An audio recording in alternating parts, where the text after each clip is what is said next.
Hello আসসালামু আলাইকুম সবাইকে, ওয়েলকাম টু মাই চ্যানেল। আমি ফাহমিদা আফরিন আর তোমরা দেখছো আমার YouTube channel fit with Afrin. আবারও চলে এসেছি তোমাদের সঙ্গে দেখা করতে আর একটা নতুন ভিডিও নিয়ে। অনেক আপুরাই কমপ্লেন করো যে আপু তুমি যেভাবে বলেছো ওয়েট কমানোর টিপসগুলো দিয়েছো সেভাবেই মেনটেন করছি, তারপরে ওজন কমছে না, কি করব। তো আজকের ভিডিওটা বেসিক্যালি সেই পয়েন্ট নিয়ে আলোচনা করব যে ওজন কেন কম খেয়েও তোমাদের ওজন কমছে না। তো ভিডিও শেষ পর্যন্ত আমার সঙ্গে থাকো। ভিডিওটা ভালো লাগলে লাইক কমেন্ট করে তো অবশ্যই দিবে, এবং সাবস্ক্রাইব যদি না করে থাকো সাবস্ক্রাইব করে আমার চ্যানেলের সঙ্গে থাকবে অবশ্যই। তো চলো ভিডিওটা স্টার্ট করা যাক। তো আমরা কমই খাই, তারপরেও কেন ওজন কমছে না? কার্বোহাইড্রেট কম খাই, ভাত রুটি কম খাই, সব কিছুই মেনটেন করছি, এক্সারসাইজ মেনটেন করছি, তারপরে ওজন কেন কমছে না? তো দেখো, ওজন কমানোটা আসলে কঠিন না, খুব কঠিন বলবো না, আবার খুব কিন্তু সহজও না। তুমি হয়তো বা হতে পারে যে কোথাও কোথাও এমন সব মিস্টেক করছো যেটার জন্য ওয়েট কমছে না। মিস্টেকগুলো আমি ধরিয়ে দিই, তোমরা মিলিয়ে দেখো যে তোমাদের সাথে মিলে কিনা, এবং সেগুলো সলভ করা যায় কিনা, এবং সলভ করলে রেজাল্ট ভালো পাও কিনা। অনেক কারণেই ওজন কমা বন্ধ হয়ে থাকতে পারে। এগুলো আমি আমার ওয়েট লস জার্নিতে দেখেছি তো, এবং যখনই আমি এগুলো ফিক্সড করেছি তখনই দেখেছি ওজনটা আবার ধুমাধুম কমে যাচ্ছে। সো তোমরা একটু দেখতে পারো বিষয়গুলো। আমরা ভাত রুটিটা কম খাচ্ছি, আদার্স সেগুলো কিন্তু তোমাকে কন্ট্রোল করতে হবে। অন্যান্য হেলদি খাবার যেগুলো আছে তুমি হেলদি মনে করে সেগুলো বেশি ইনটেক করে ফেলছো কিনা। আমরা জানি যে ওটস ওয়েট লসে হেল্প করে, কিনোয়া ওয়েট লসে হেল্প করে, এগুলো আমরা হেলদি খাবার আমরা জানি। বাট অনেকে যেটা করে যে ওটস হেলদি খাবার, সো আমি পেট ভরে খেতে পারবো। ওয়েট লস জার্নিতে যখন তুমি আছো তোমাকে সব কিছুই একটু কম কম করে খেতে হবে। মানে কার্বোহাইড্রেট মানেই তোমাকে একটু কন্ট্রোল করতে হবে। সেটা তুমি ওটস খাও, কিনোয়া খাও, লাল আটার রুটি খাও, লাল চালের ভাত খাও, যেটাই খাও না কেন তোমাকে কিন্তু একটু কন্ট্রোল করতে হবে। আবার ধরো যে তুমি ফ্রুটসগুলো মনে করছো যে হেলদি, প্রচুর খাবো, এগুলো হেলদি খাবার আমরা জানি, বাট অতিরিক্ত কিন্তু খাওয়া যাবে না। দিনে 4-5টা ফ্রুট খেয়ে ফেলছো, এখন তো ফ্রুটসের সিজন, বাজারে প্রচুর পরিমাণে ফ্রুটস। সো তুমি ভাত খাচ্ছ না, মনে করছো যে আমি ফ্রুটস খেয়ে থাকবো, বেশি বেশি খাবো, তো এটাও কিন্তু করা যাবে না। ফ্রুটসও তোমাকে পরিমাণ মতো খেতে হবে, খুব বেশি খাওয়া যাবে না।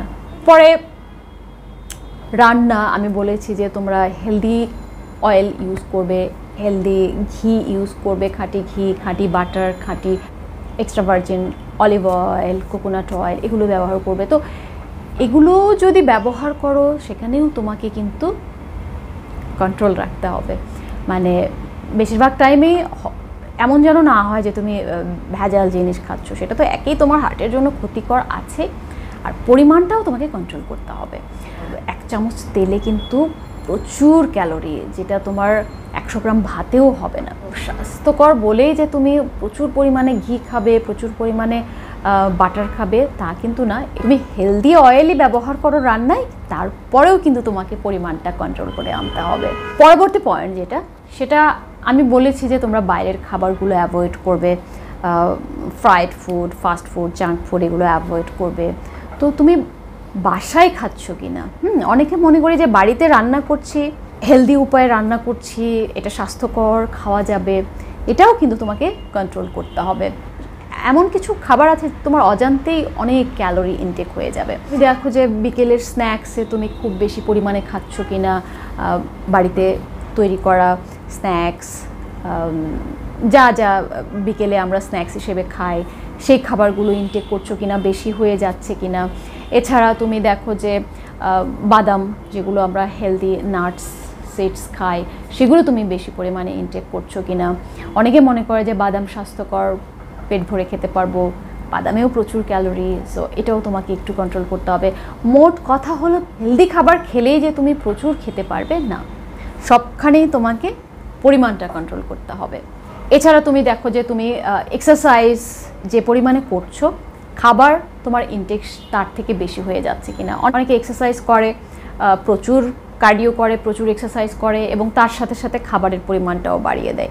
সো তুমি এই কাজটা করছো কিনা। এবং এই জন্যই আমি বলি যে খুব ইন্টেন্সিভ এক্সারসাইজে প্রথম দিকে যাওয়ার দরকার নেই, কারণ এক্সারসাইজও বাড়িয়ে দিবে, খাবার খাওয়ার পরিমাণটাও বাড়িয়ে দিবে, লাভ হলো না। তো এক্সারসাইজটা একটু মিনিমাল পর্যায়ে রাখো এবং খাবারটা ক্যালোরিটা কন্ট্রোল করো, তাহলে কিন্তু ওজন কমানো সহজ হয়। আর যে কারণে ওজনটা বেড়ে যেতে পারে বা না কমতে পারে বা কমা বন্ধ হয়ে থাকতে পারে, সেটা হচ্ছে তোমার শরীরে কোনো প্রবলেম আছে কিনা, কোনো হরমোনাল ইমব্যালেন্স কাজ করছে কিনা। তার জন্য কিন্তু অবশ্যই তুমি ডাক্তারের পরামর্শ নেবে, নিজে নিজে কোনো সিদ্ধান্ত না নিয়ে ডাক্তারের পরামর্শ নেবে, তারপর নিশ্চিত হবে যে তোমার আসলেই কোনো সমস্যা আছে কিনা। এবং তার জন্য ডাক্তার যেভাবে যেভাবে চলতে বলে সেটা তো তোমার থাকবেই, পাশাপাশি তোমাকে একটা লাইফস্টাইল চেঞ্জে আনতে হবে, হেলদি লাইফস্টাইল মেনটেন করতে হবে। কারণ সব কিছু ডাক্তারের পরামর্শ হয় না, মেডিসিন দিয়েও কাজ হয় না, যেটা তোমার লাইফস্টাইল চেঞ্জের মাধ্যমে হতে পারে। সব কিছুই তোমার হাতে। হেলদি লাইফস্টাইল মেনটেন তোমার হাতে, অসুখ বিসুখ কন্ট্রোল তোমার হাতে। ডাক্তার বাহ্যিকভাবে যেটা দেখবে সেটাই তোমাকে করবে এবং সেটা তোমাকে মেনটেনও করতে হবে যদি তোমার কোনো সমস্যা থাকে, বাট তোমার নিজেকে সংশোধন করার চেষ্টা থাকতে হবে। আবার অনেক সময় হয় আমার যে ভুলটা হতো, আমি সারা সপ্তাহ সুন্দর মতো ডায়েট মেনটেন করতাম, কিন্তু শুক্রবার দিন ছুটির দিনটা বাইরে গিয়ে এত খাবার খেতাম যেটা আমার ওয়েট লসে ভীষণভাবে বাধা প্রদান করতো। সো তোমরা এই ভুলটা করছো কি না একটু চেক করবে। শুক্রবারে আমাদের ছুটির দিনে আমরা যেটা চিট মিল হিসেবে নিই, বা চিট মিলটা তোমার একটু বেশি পরিমাণে হয়ে যাচ্ছে কিনা। আমার কিন্তু এই ভুলটা হতো, সো আমি একটু সাবধান করে দিই যে এই ভুলটা তোমাদের হচ্ছে কিনা। একমাত্র চিট ডে পালন করার জন্য আমার কোনো রকম ওয়েট লস হয়নি, বরং আরও বেড়ে যেত। So be careful about this cheat day. আরও একটা ভুল করি আমরা, সেটা হলো আমরা সকাল থেকে বিকেল পর্যন্ত মোটামুটি একদম হেলদি খাবার মেনটেন করি এবং তারপরে আমরা এত ক্ষুধার্ত হয়ে যাই যে তখন টুকটাক আবার একটু আনহেলদি খাবার খেয়ে ফেলি এবং মনে করি যে হ্যাঁ মেবি এটা ব্যালেন্স হয়ে গেল সকালের খাবারের সাথে। বাট এই কাজগুলো করা যাবে না। সো তোমাকে প্রত্যেকটা পয়েন্ট কিন্তু টুকে টুকে টুকে রাখতে হবে।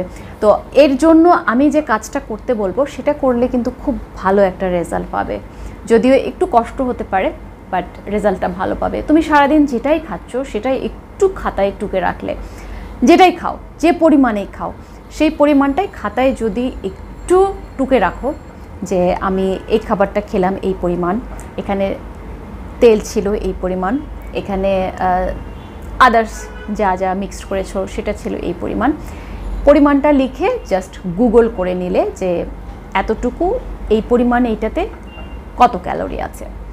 গুগল একদম এক্স্যাক্ট ইনফরমেশন তোমাকে দিবে না, 19-20 হতে পারে, বাট মোটামুটি একটা রাফ আইডিয়া তুমি পাবে যে ডেইলি তোমার কত ক্যালোরি ইনটেক হচ্ছে। সম্পূর্ণটা একদম তুমি ক্যালকুলেট করবে, 1 চামচ বাটার থেকে শুরু করে 1 চামচ ঘি থেকে শুরু করে তুমি যা যা ইনটেক করছো প্রতিটা পয়েন্ট আকারে তুমি একদম ক্যালকুলেট করবে। মোটামুটি কয়েকদিন করে দেখো, একটা রাফ আইডিয়া পাবে এবং ক্লিয়ার একটা আইডিয়া পাবে। তোমার খাবার সম্পর্কে কিন্তু একটা পুরো ধারণা চলে আসবে। আমি গ্যারান্টি দিতে পারি যে তোমার একটা ধারণা চলে আসবে যে এই পরিমাণ খাবারে এই পরিমাণ ক্যালোরি আছে, সো আমাকে একটু কনসিয়াসলি ইনটেক করতে হবে। এবং এটা খুব একটা গ্রেট টিপস, আমি আমার ওয়েট লস জার্নি থেকে শিখেছি। নিউট্রিশন নিয়ে পড়াশোনা করার আগেও এই টিপসটা আমার ভীষণভাবে কাজে এসেছে। তো ট্রাই করো, এই টিপসটা কাজে লাগানো ট্রাই করো। আবার আরেকটা বিষয় বলে রাখি যে আমরা অনেক সময় মনে করি যে ওজন কমছে না, কিন্তু ভিতরে ভিতরে কিন্তু ওজন কমে, আমরা বুঝতে পারি না।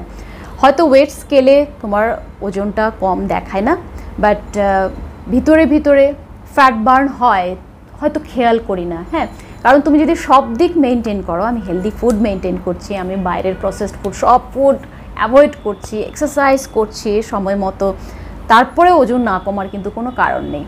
যদিও তোমার হরমোনাল ইমব্যালেন্সের কোনো প্রবলেমও থাকে তাহলেও কমবে, গ্যারান্টি। হয়তো একটু স্লো একটু ফাস্ট এরকম কম বেশি হতে পারে, বাট কমবে, হয়তো কমছে তুমি বুঝতে পারছো না। তো এই জন্য যে টিপসটা আমি দেবো সেটা হলো যে তুমি শুধুমাত্র ওয়েটটা চেক করে রেখো না, ওয়েটের সাথে সাথে তুমি মেজারমেন্টটা নিয়ে রাখবে, বডি মেজারমেন্টটা নিয়ে রাখবে।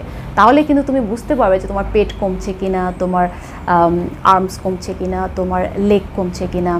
এরকম একটা ক্লিয়ার ধারণা পেলে তখন তুমি মোটামুটি নিশ্চিত হতে পারবে যে আসলেই কমছে নাকি কমছে না। তো যে পয়েন্টগুলো বললাম এগুলো একটু কন্ট্রোল করে বা চেক করে দেখো যে এগুলোতে কোনো ভুল হচ্ছে কিনা। এই ভুলগুলো ছাড়া কিন্তু আর কোনো ভুল হওয়ার পসিবিলিটি নাই। ওয়েট লস মানেই তোমাকে এই পয়েন্টগুলোই ফিক্সড করতে হবে এবং এই পয়েন্টগুলোই তোমাকে এনশিওর করতে হবে যে রাইট ডিরেকশানে চলছো কিনা। সো আশা করছি ভিডিওটা তোমাদের জন্য হেল্পফুল হবে। দেখা হবে নেক্সট ভিডিওতে। সবাই ভালো থেকো, টেক কেয়ার, আল্লাহ হাফেজ।